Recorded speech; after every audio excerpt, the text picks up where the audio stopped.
Hi friends, எல்லாருக்கும் வணக்கம். கோயில் மணி ஓசை தன்னை செய்ததாரோ, அவர் என்ன பேரோ?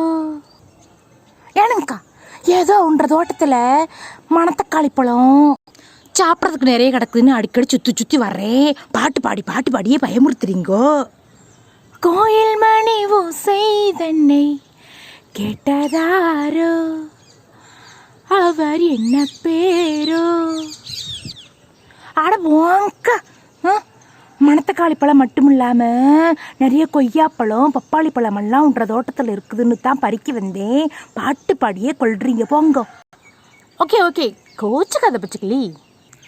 போன வாரம் பறித்த புதினா இப்போ எந்த அளவுக்கு ஃப்ரெஷ்ஷாக திரும்ப வளர்ந்துருச்சுன்னு பாருங்கள். வாரம் புதினா பறிச்சுக்கலாம். மீண்டும் மணத்தக்காளி பழம் வந்துருச்சு, திரும்பவும் வளர்க்கிறேன். இந்த மாதிரி கார்டன் டிப்ஸ் வேணும்னா கள்ளிக்காட்டுக்குள்ளே சப்ஸ்கிரைப் பண்ணுங்கள்.